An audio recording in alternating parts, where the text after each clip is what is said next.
Herkese merhabalar. Kanalıma hoş geldiniz. Ben Nazlı. Yine muhteşem bir tarif ile karşınızdayım. Kendinizi yormadan 30 dakikada hamurunu yapıp fırına verip şerbetini dökeceğiniz, herkesin bu bayram konuşacağı baklava tarifini sizlerle paylaşmaktan mutluluk duyuyorum. İnanın bu tariften sonra devamlı yapmak isteyeceksiniz. Öncelikle şerbetimiz için 3,5 su bardağı su, 3,5 su bardağı toz şekerimizi tenceremize ilave ettikten sonra üzerine bir dilim limon ekleyip hafif karıştırdıktan sonra kaynamaya bırakalım. Şerbetimiz kaynadıktan sonra 15-20 dakika daha kadar pişirip ocaktan alıp ılımaya bırakalım. Ne çok koyu ne de çok duru olmalı şerbetimiz. Altını kapattıktan sonra kenara koyabiliriz. 15-20 dakika ideal süresidir şerbetimizin. Hamurumuz için 100 gram oda ısısında margarin, 1 su bardağı sıvı yağımızı üzerine boşaltalım. Üzerine 1 su bardağı sütümüzü ekleyelim. 2 yemek kaşığı sirke boşaltalım üstüne ve güzelce yoğuralım bunu.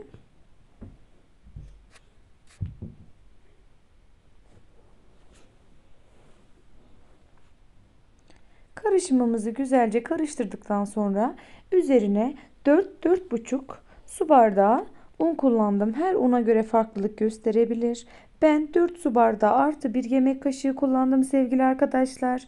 Bir paket kabartma tozunu da üzerine boşalttıktan sonra güzelce hamurumuzu yoğuralım.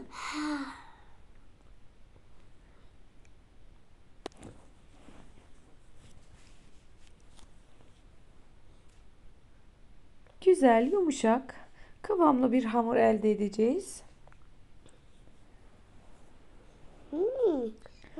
Hamurumuzun içine 1,5 su bardağı dövülmüş cevizimizi ekleyelim.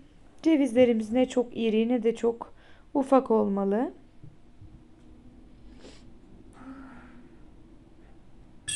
Güzelce hamurumuza katalım, yoğuralım ve hamurumuzu tezgaha alıp 1-2 dakika kadar daha yoğuralım.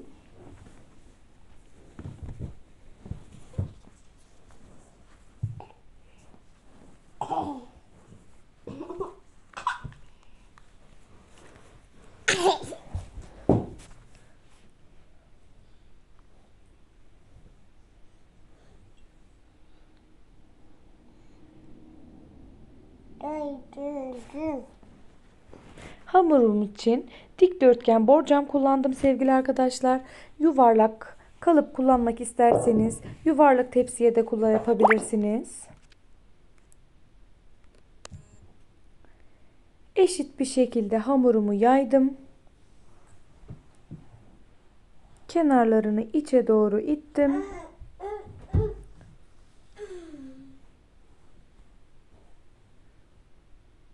Ve bıçağımla güzel, kolay bir şekilde şekil verdim. Önce ortadan ikiye böldüm hamurumu. Daha sonra sağdan ve soldan tekrar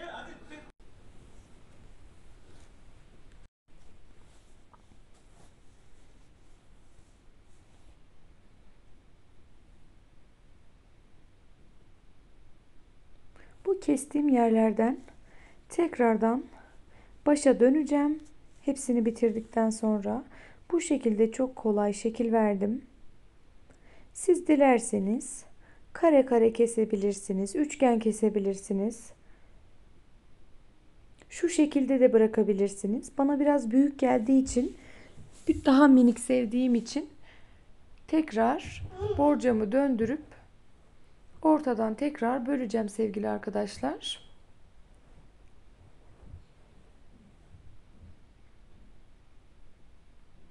Her kareden tekrar kestim uzunlamasına.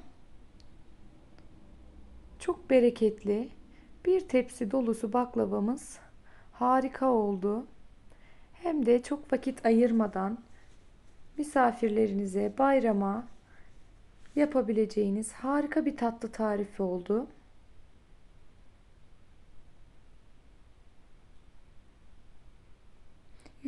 60 derecede yaklaşık olarak 1 saat pişir ve baklavamız hazır. Harika pişti. Alt üst çok güzel kızardı.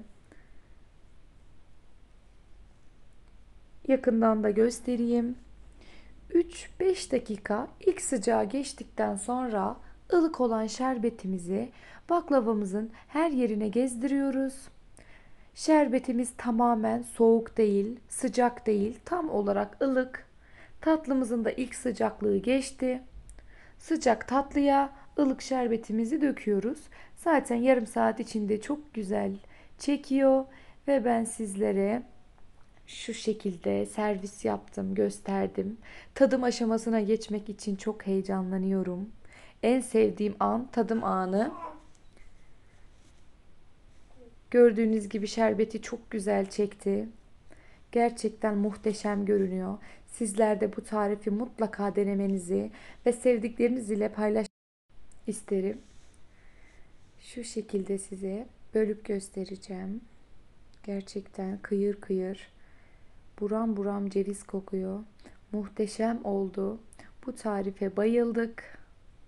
Sizler de deneyip yorumlarınızı bana yazarsanız çok mutlu olurum. Hoşça kalın, afiyetle kalın.